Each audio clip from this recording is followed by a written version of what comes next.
Kerch Bridge attack puts Putin's prized possession at risk. Russian President Vladimir Putin on Monday blamed Ukraine for an early morning attack on the Kerch Strait Bridge, which connects Crimea with southern Russia.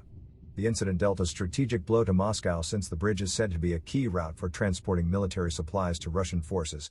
But such attacks could also have even larger consequences as they potentially help to loosen Russia's grip on Crimea itself, Dr. Scott Savitz, a senior engineer at the RAND Corporation, told Newsweek.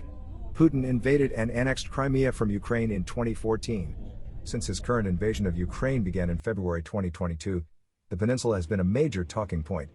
Ukrainian President Volodymyr Zelensky has said one of his objectives in the conflict is to not only defend his country but to also reclaim Crimea and 4 other regions Putin annexed in September. For his part, Putin has maintained that Crimea belongs to Russia, and Kremlin officials have stated numerous times that returning the territory to Ukraine will not be included in any possible peace negotiations. Monday marked the second in less than a year that blasts were reported on the Kerch Strait Bridge after a fuel tanker exploded while crossing it in October. Reports suggest damage from the latest attack is not as severe as the October incident, but images and videos posted on Telegram Monday showed both lanes of the bridge were affected, and at least one portion had collapsed. Vyacheslav Gladkov, the governor of Russia's Belgorod region, said that a man and a woman were killed during the bridge strike and that their daughter was injured. Kyiv typically doesn't claim responsibility for attacks on Crimea or inside Russian territory, but Mikhailo Fedorov, Ukraine's Minister for Digital Transformation, indicated drones from his country were behind the early morning explosions. Savitz described the importance of the bridge to Moscow, telling Newsweek that it is an essential link between Russia and Russian-occupied Crimea, as well as a symbol of Putin's takeover of the peninsula. Indeed, Putin expressed his anger during a Monday meeting about what he referred to as a terrorist act. "This is the second terrorist attack on the bridge," Putin said.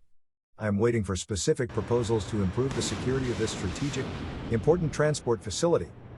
The Russian president added the Ministry of Defense is already preparing appropriate reprisals. Newsweek reached out to Russia's defense ministry via email for comment.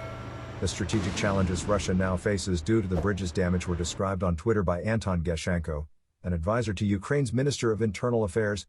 Authorities of Russia's Rostov region, as well as pro-Kremlin officials of the occupied part of the Kherson and Zaporizhia regions in Ukraine, said that after the bridge was blown up, cars will be transported via a ferry crossing, while trucks will go over land, through the occupied territories, which are constantly shelled, Geshenko wrote.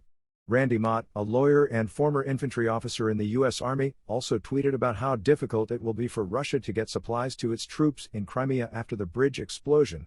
The only supply route to Crimea is now through southern occupied Ukraine. Local partisans are raising hell there. It is more and more under artillery coverage by the UKR, Ukrainian Army, Mott said. The Russian army in Crimea will be squeezed on supplies now and gradually face a crisis.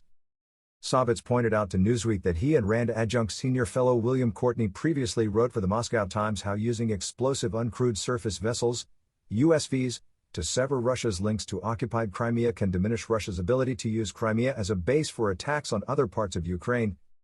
While Russia controls another swath of Ukrainian territory that is contiguous with both Russia and occupied Crimea, that area is vulnerable both to direct attacks from Ukrainian-controlled territory and to Ukrainian guerrillas/saboteurs, he said.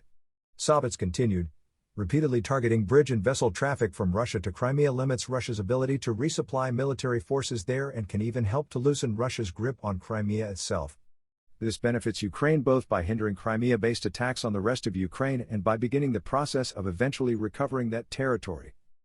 Jason J. Smart, a political advisor on post-Soviet and international politics, told Newsweek that during Putin's meeting about the attack, the leader essentially argued that the Kerch Strait Bridge's partial destruction was only a minor setback for Russia's objectives. However, Moscow is erring gravely. Kyiv attacked the bridge not as an isolated incident, but as part of the largest strategy to retake the peninsula. Kyiv's counteroffensive into Crimea could begin at any moment.